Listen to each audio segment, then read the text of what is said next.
Hello everyone, fellow human from all walks of life, all over the world. This is Coldus, and for today's video guys, nanggaling ako sa On Shoes outlet dito sa Singapore. So there's only one shoes outlet dito sa Singapore and it is located at Jewel Changi Airport. So the reason I bought another pair of shoes from On Shoes kasi napaka-durable una, napakatibay niya talaga. I mean, bumili ako online in the US kasi dumaan siya sa page ko, tapos nag-scroll ako sa Instagram, tapos nakita ko ang ganda, tapos nag-check ako ng availability nung On Shoes dito sa Singapore and it happened na wala. Tapos ang ginawa ko, nag-search ako online, tapos nakita ko sa US it's roughly 180 something US dollar. So I bought it online, tapos free na yung delivery dito sa Singapore. Tapos yun, sa forward ko siya binili, and it's cool and it's good.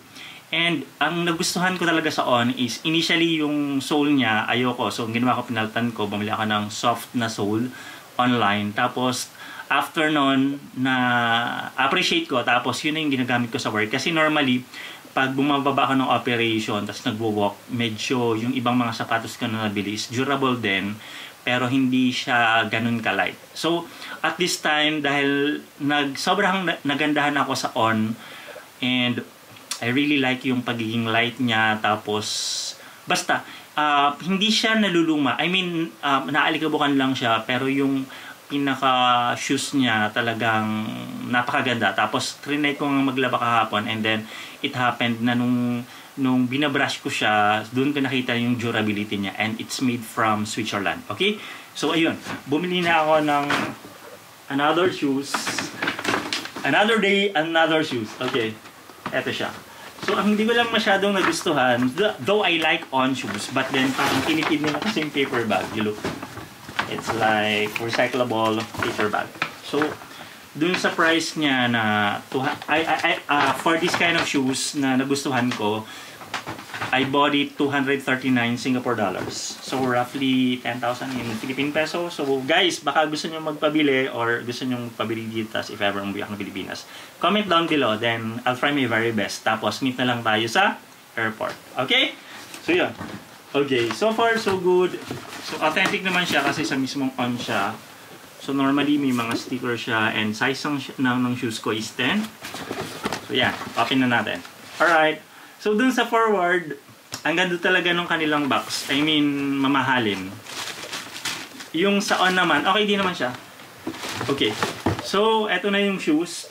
Okay. Ang shoes pala na to is Cloud Runner 2. Kasi yung isa kong binili is ginagamit siya sa office, so I decided na bumili rin ako ng another pair para kasi mahilig ako magtakbo-takbo. So pag wala akong work or after work, tumatakbo talaga ako para ma-sweat out ko yung pressure at saka yung stress na encounter ko everyday. So dun ko nga nakita na ang ganda ng On Shoes. Okay, eto na yung pair ng shoes. It is so nice, so clean. Tapos, I decided na gray yung color ng shoes kasi for me, neutral color. Gray is okay. Tapos yun nga, napansin ko rin sa MacBook at saka sa Apple. So, normally gray yung color. So, nagandahan ako sa kanya. So, it looks like silver, pero gray siya. Alright. Tapos, yun. Tapos, trinay ko na to kanina. So, nag-workout ako sa gym. And ang ganda guys, pag tumatakbo ka, ano siya, yung firm, tapos nagbabounce, which is very light, tapos napakaganda nung very relax yung foot mo actually.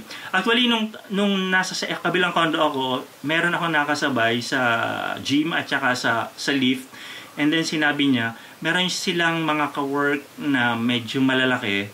So all this time, naghahanap sila ng better shoes, and yun nga, sinabi nung kasamahan nila na nung na-discover niya na yung On Shoes, hindi na nananakit yung paa. So from there then, sabi ko, okay talaga yung On. So initially nga lang, yung sole nung On na nabili ko online is medyo nainitan na ako, kaya pinalitan ko siya. So far, eto siya. Look. Very stylish siya. Tapos, I like light colors kasi nanggaling na ako sa darkness. I'm just kidding. Mas gusto ko lang yung light colors. Mas maliwanag, mas calm. Mas kalmado sa mata. Tapos, ayun. And so far, so good. Ang ganda niya. Guys, super ganda, super stylish. Tapos kung mapapansin mo, yung dito niya, napaka-elegant. And excellent nung pagkakagawa niya. Tapos, dun sa isa kong shoes, ayun, meron din naman siya dito, yung Switzerland. So, it's made on Switzerland. So, like yung mga watch natin, nakalimita, yung mga high quality watch sa Switzerland din siya gawa. So, ganun kagaling yung pagpoproduce ng product ng Switzerland. Napaka-excellent. For me, it's hindi lang durability, pero lightness and high quality shoes.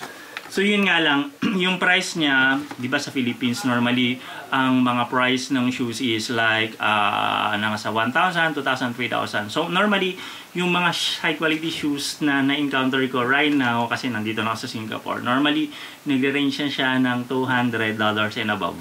And actually, yung pinakamahal ko na shoes na nabili is roughly $300 plus. Which is worth naman, kasi when bumibili ako ng shoes dun sa Puma sa Changi City Point, sinabi ng friend ko na kapag bibili ka ng shoes, it doesn't matter kung anong brand, it doesn't matter kung anong style, but the fact is you should find a shoes that will makes your feet comfortable. And it's easy for you to hang around, to walk around, to run. And especially, nakakahinga ng maayos yung paa mo. Hindi siya... Kaya, actually, in the Philippines, di ba sinasabi nila, mas maganda raw bumili ng shoes kapag gabi or hapon kasi nag-expand yung paa. So, actually, yung shoes ko rin, iba-iba rin yung sizes, depende sa brand. So, sabi nung sales agent, na na-meet ko doon, ang size ko is 10. But then, nung sinukat ko yung 10, medyo sleek, what do you mean? Hindi sleek, very tight yung gitnang part. So, nung 10.5, mas relax yung paa ko. So, I decided keep it 10.5 talaga, which is, eto talaga yung size ko sa On. Mas komportable. Okay? So, guys, that's all. Actually, for me, wala akong negative, yun nga lang, yung una ko, yung green at saka gold na On shoes, ang bad experience ko lang doon is yung sole medyo mainit. So tapos, one thing that I want to impart is kung paano mamimaintain. So based dun sa nakausap ko sa on shoes mismo, the best thing daw talaga para mag-last yung inyong rubber shoes is hindi nyo siya lalabahan. Ang way daw talaga is pupunas-punasan lang. Tapos yung sole, tatanggalin lang. Normally, yun lang yung nilalabhan niya kasi dun daw talaga pumapawis or nangangamo yung paa. So lang talaga yung lalabhan. And of course, yung lace. Unfortunately, for this pair of shoes, walang free na lace. Walang free na shoelace. So dun sa isa kong shoes na On, ang free niya is green at saka white na shoelace. Ayan. So far, it's so good and so bright.